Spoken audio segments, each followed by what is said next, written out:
नमस्कार मित्रों, मैं पत्रकार जेपी शुक्ला। आज आपसे बात करेंगे कि प्रियंका गांधी वाड्रा आखिर वायनाड से ही लोकसभा क्यों पहुंचना चाहती हैं। आपको ये बताना चाहता हूं कि दक्षिण भारत में भाजपा के लिए कभी भी दक्ष नहीं रहा, लेकिन वहीं पर दक्षिण भारत सदैव कांग्रेस के लिए हमेशा दक्ष रहा।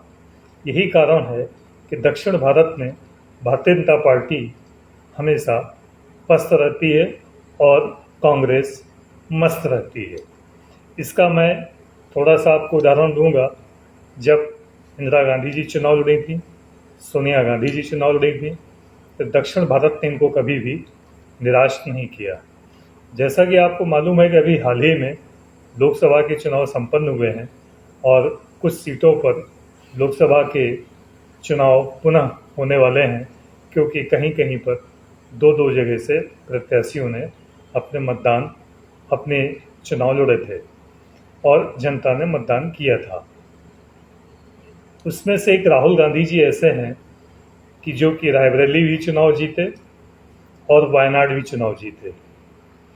थोड़ा सा मैं पृष्ठभूमि में ये बात करूंगा कि पहले मैं क्यों कह दिया कि दक्षिण भारत कांग्रेस के लिए बहुत ही मुफीद रहा है।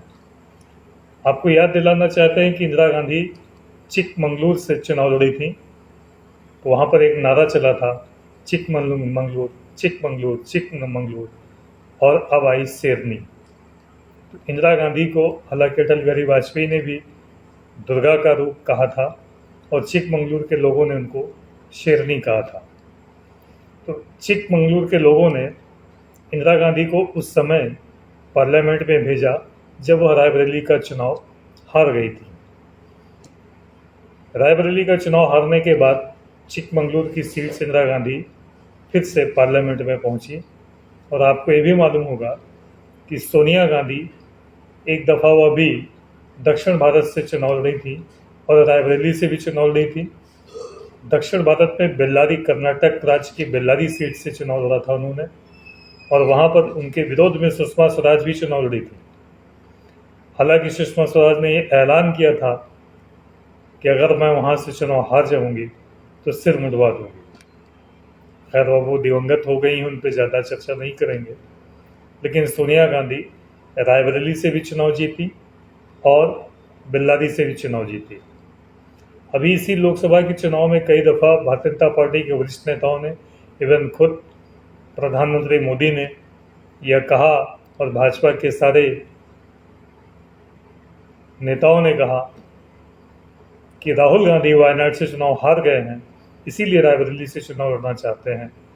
जबकि आपको याद होगा कि 2019 के लोकसभा चुनाव में राहुल गांधी चुनाव जीत गए थे और वायनाड से, और अमेठी से हार गए थे। लेकिन जब 2024 में वायनाड से मतदान होने के बाद में रायबरेली से उन्होंने अपना नामांकन किया, तो भाजपा ने जोर शोर से यह कहना शुरू किया कि वायनाड से राहुल गांधी चुनाव हार गए हैं, इसीलिए रायबरेली की सीट पर वह चुनाव लड़ना चाहते हैं।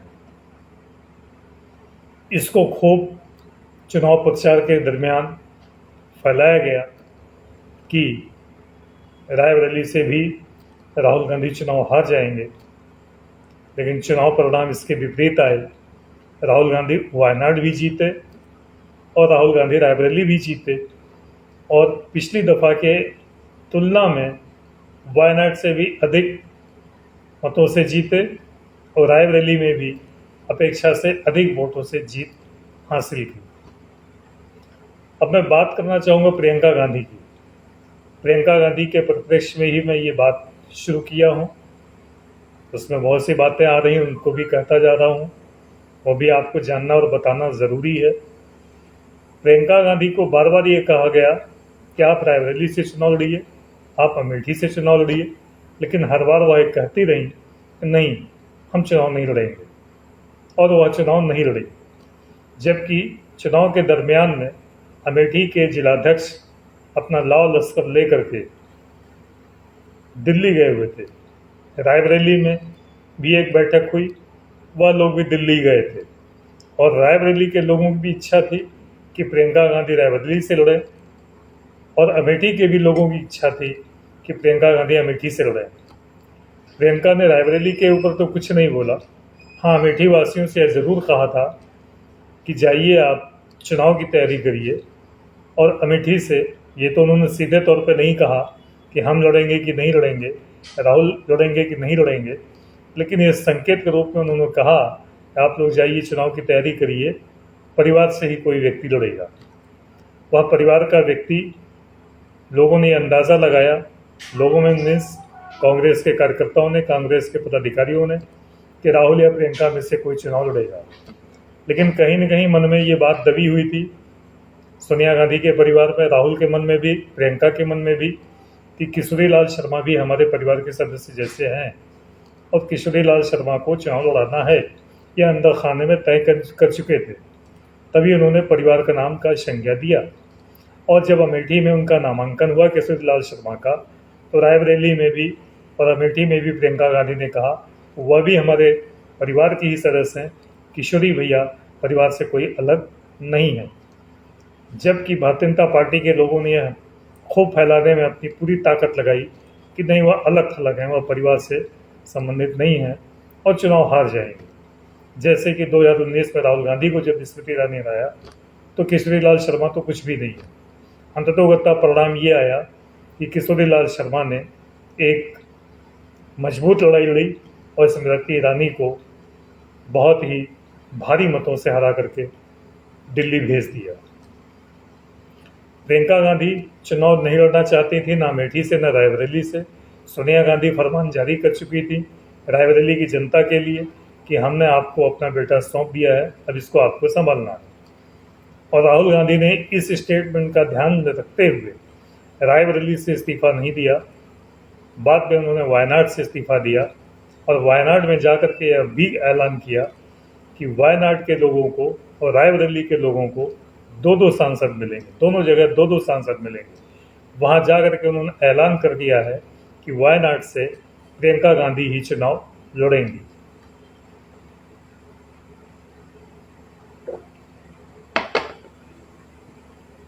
प्रियंका ने भी यह मान लिया है कि मुझे वायनाड से चुनाव लड़ना है। किशोरी लाल शर्मा का भी बीच में दिल्ली से आया हुआ था स्टेटमेंट। उनका ये मानना था कि वह प्रियंका गांधी को पार्लियामेंट में देखना चाहते हैं, और सोनिया गांधी का भी यह मन है कि पार्लियामेंट में प्रियंका गांधी को पहुंचना चाहिए। संभवतः इसी बात पर राजी होकर के प्रियंका गांधी ने मन ही मन, यह अभी संवैधानिक रूप से तो ऐलान नहीं हुआ है, लेकिन प्रियंका ने मन ही मन यह मान लिया है कि हाँ हम वायनाड से चुनाव ज़रूर लड़ेंगे। और बतौर पत्रकार मुझे यह पूरी उम्मीद है कि वायनाड से प्रियंका गांधी लोकसभा में अवश्य पहुंचेंगे। हालांकि इनके पति वाड्रा भी चुनाव लड़ना चाहते थे, उनकी इच्छा रायबरेली से भी थी, उनकी इच्छा अमेठी से भी थी, उनकी इच्छा वायनाड से भी थी। तो रायबरेली अमेठी का तो अब जिक्र करना ही बेकार है, क्योंकि वहाँ पे सांसद चुन के जा चुके हैं। वायनाड में अभी एक आशा देख सकते हैं वाड्रा जी कि हो सकता है उनकी पत्नी न लड़ें, वह खुद लड़ें, लेकिन ऐसा होगा नहीं, क्योंकि दक्षिण भारत में गांधी परिवार को इंदिरा के ज़माने से, पूर्व प्रधानमंत्री इंदिरा गांधी के टाइम से पूरा वहाँ पर उनको तवज्जो मिलती है। इसलिए वायनाड के लोग गांधी परिवार को ही लोकसभा में भेजें। एक बात यहाँ पर यह कहना अवश्य ज़रूरी समझता हूँ, क्योंकि आमतौर पे यह देखा गया है कि गांधी परिवार से जिसने भी राजनीति अपनी शुरू की है, वह चाहे राजीव गांधी रहे हों, इंदिरा गांधी रही हों, फिरोज़ गांधी रहे हों, पंडित नेहरू रहे हों या संजय गांधी रहे हों, यह सभी लोग, उनमें मेनका गांधी भी शामिल हैं, हालांकि वो भाजपा में, यह सभी लोग अपनी राजनीति की शुरुआत उत्तर प्रदेश की धरती से शुरू की है। वरुण गांधी का भी नाम लेना होगा, वह भी उत्तर प्रदेश की धरती से ही अपनी राजनीति की नर्सरी में कदम रखे हैं।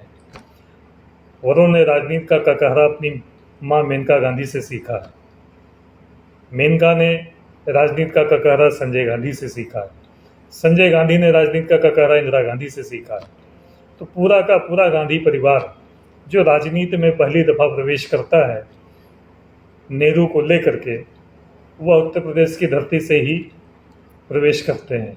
लेकिन प्रियंका गांधी वाड्रा एक ऐसी मेंबर होंगी, ऐसी सदस्य होंगी गांधी नेहरू परिवार की, जो कि उत्तर प्रदेश की धरती से अपनी राजनीति में प्रवेश न करके दक्षिण भारत के केरल के वायनाड लोकसभा से अपनी राजनीति की शुरुआत करेंगी, जो कि एक इतिहास भी होगा। और वह पार्लियामेंट में पहुंचने का पूरा दमखम रखती हैं और यह भविष्य के गर्त में है, वायनाड की जनता के मन में है कि वह प्रियंका गांधी को कितने वोटों से जिताकर मतदान कर पार्लियामेंट भेजते हैं। प्रियंका गांधी हालांकि उत्तर प्रदेश में उनका पूरा फोकस रहेगा, ऐसा उन्होंने कहा भी है। प्रियंका गांधी का मानना भी है कि उत्तर प्रदेश को मजबूत करके ही हम भारत की राजनीति में एक अच्छी पैठ बना सकते हैं। आपको याद होगा कि उत्तर प्रदेश में जब 2019 का इलेक्शन था, उस वक़्त पूरे उत्तर प्रदेश की तो प्रभारी नहीं, लेकिन उत्तर प्रदेश पूर्वी क्षेत्र की प्रभारी प्रियंका गांधी बनाई गई थी। हालांकि वह प्रभार उनका बिल्कुल निष्फल रहा, जनता ने उनको सहयोग नहीं दिया।